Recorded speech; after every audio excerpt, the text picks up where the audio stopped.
कक्षा 7 के प्रिय विद्यार्थियों, आज हम आपको गणित विषय के अंतर्गत पावर चैप्टर में ऋण घातांक की चर्चा करेंगे।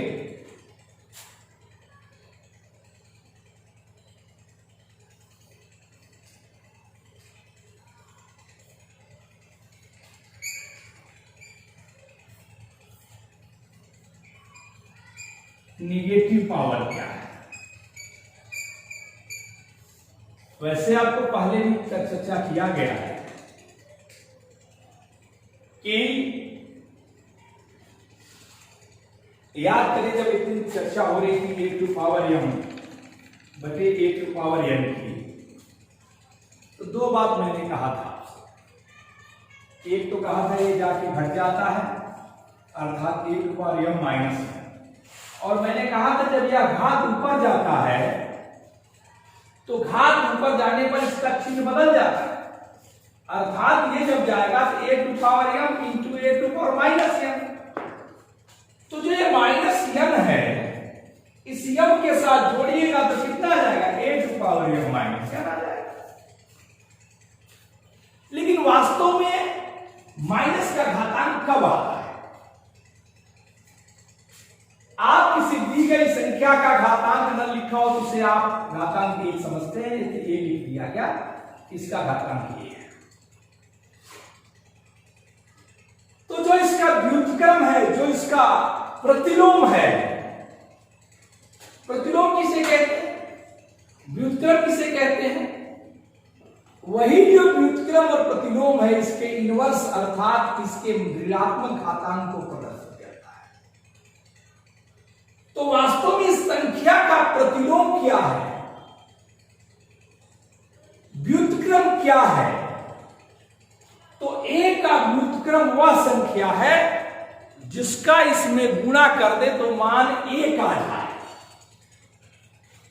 अर्थात a में किससे गुणा करेंगे? मान 1 आए, a1 अपान a का गुणा के मान 1 आ गया, अर्थात a1 1 बटा a गुणात्मक प्रतिलोम है।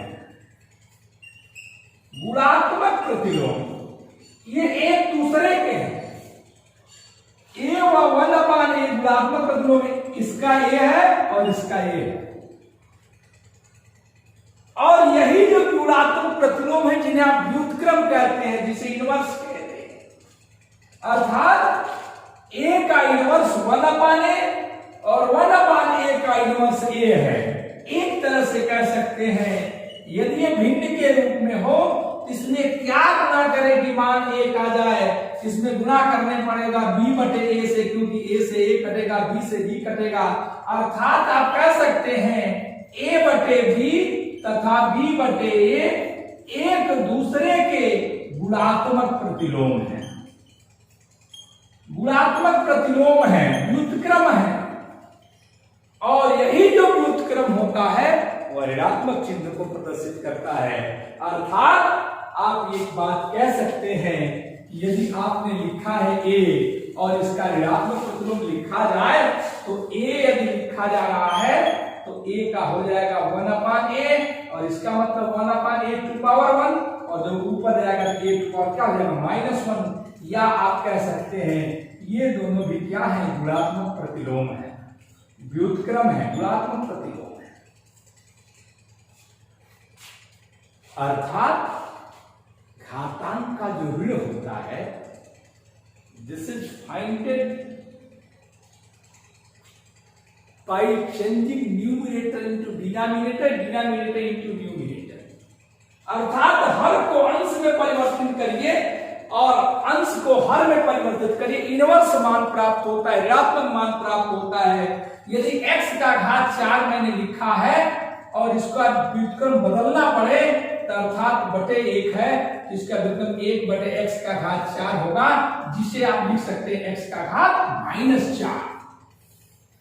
अर्थात आप ये कह सकते हैं कोई भी संख्या जो अंश के रूप में है, इस x टू पावर 4 को आप लिखना चाहे तो लिख सकते हैं x का घात -4, क्योंकि जब ये ऊपर जाएगी तो चिन्ह में परिवर्तन हो जाएगा। x का घात जो -4 था हर से अंश में जाएगा तो x का घात +4 हो जाएगा, और x का घात +4 है वो हर में आएगा तो x का घात 4 हो जाएगा यहाँ, और ये x का घात -4 के रूप में प्राप्त होता है। इसे हम ऋणात्मक घातांक कहते हैं, निगेटिव पावर स्टेप। अर्थात किसी भी संख्या का व्युत्क्रम, किसी भी संख्या का गुणात्मक प्रतिलोम 1/, वह संख्या होती है, 1/, वह संख्या होती है। तो 1/, जो संख्या होती है वह उसके इनवर्स को प्रदर्शित करती है, वह उसके ऋणात्मक घातांक को प्रदर्शित करती है। किसी भी वे में यदि किसी से पूछा जाए किसी भी संख्या का जो गुणात्मक प्रतिलोम है वह आपके किसी न किसी ऐसे रूप में प्राप्त होता है, जैसे मान लीजिए मैं कहूं x⁴/y⁴ का गुणात्मक प्रतिलोम बताइए। का गुणात्मक प्रतिलोम दो तरह से होगा, अंश को हर में, हर को अंश में, अर्थात y⁴/x⁴। गुणा करके देख लीजिए, इसका मान 1 आ जाएगा, सॉरी x2 मान 1 आ जाएगा। लेकिन थोड़ा सा गौर करें, इसको हम और दूसरे किसी रूप में लिख सकते हैं।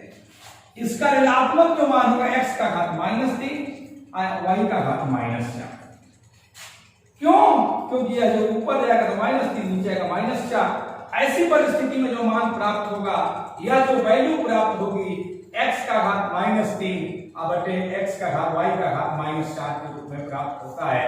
और इस प्रकार से किसी भी दी जाने वाली संख्या को ऋणात्मक रूप से आप लिख सकते हैं, ऋणात्मक रूप से उसका इस्तेमाल कर सकते हैं, और दिए जाने वाले समस्त पदों को हल भी कर सकते हैं। एक आध सवालों के माध्यम से आपको अन्य चीजें समझाने का प्रयास करता हूं, देखता हूं क्या है।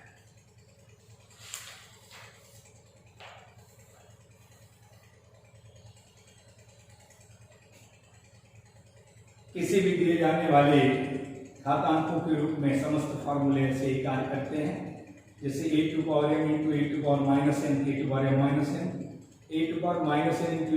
e⁻n सेम जो पुराने फॉर्मूले हैं के रूप में कार्य करेंगे।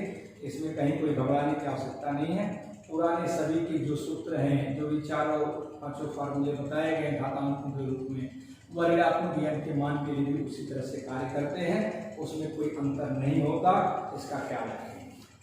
जैसे एक सवाल देखता हूँ, 3⁴, 3⁵, 3⁻⁹, 3⁴,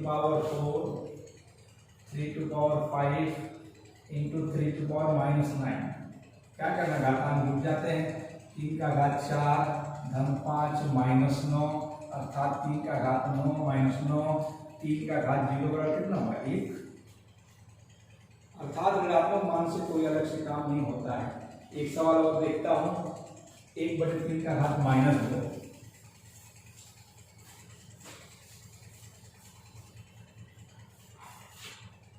1/3 का घात -2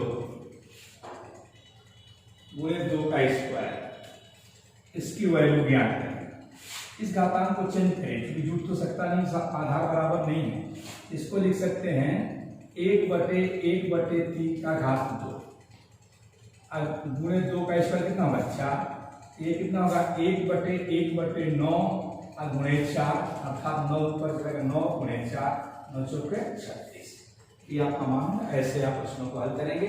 आज की क्लास में बस इतना ही, शेष अगली क्लास में मुलाकात होगी। प्रयास करें, प्रैक्टिस करें। धन्यवाद।